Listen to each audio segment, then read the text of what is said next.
আমার বলাকে টাকা পাঠাবো। কদিন আগেই তো টাকা পাঠালি। আমার বলা এখন চাকরির পরীক্ষা দিচ্ছে দাদু, ওর ভীষণ টাকার দরকার, এই টাকাগুলো পৌঁছে দিও। আচ্ছা রূপা, তুই এত টাকা পাস কোথায়? দাদু আমি বিড়ি বাঁধি গো, আমার অনেক ছাগল আছে, ওই থেকেই টাকা পাঠায়। আমার বলে একটা কাজ পেয়ে গেলে আমার আর কোনো চিন্তা থাকবে না। পাগলি, আজ আমাদের যা বিল হবে সব তোকে দিতে হবে। আমি কোথায় পাবো? আমার কাছে টাকা নাই। আর তুই রকি খাওয়াবে? শালা, চাকরি পেলি তুই আর আমি খাবো? তোকেই খাওয়াতে হবে। চিঠি আছে, চিঠি।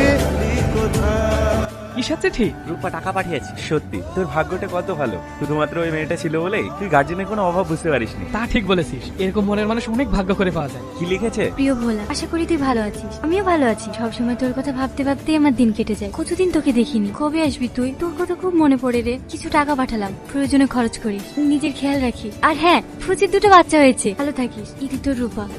বুঝি আবার কে? ছাগলের বাচ্চার কথা বলছি।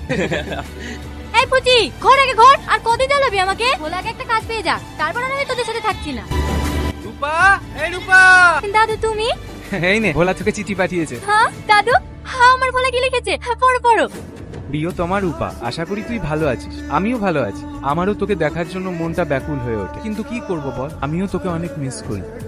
আর হ্যাঁ, তোর জন্য একটা খুশির খবর আছে। আমি একটা কোম্পানিতে চাকরি পেয়েছি। 4 তারিখে জয়েন, কিন্তু আমি 2 তারিখে বাড়ি আসছি। তোর সঙ্গে দেখা করেই জয়েন করব। দাদু আমার বলে চাকরি পেয়ে গেছে, 2 তারিখে বাড়ি আসবে।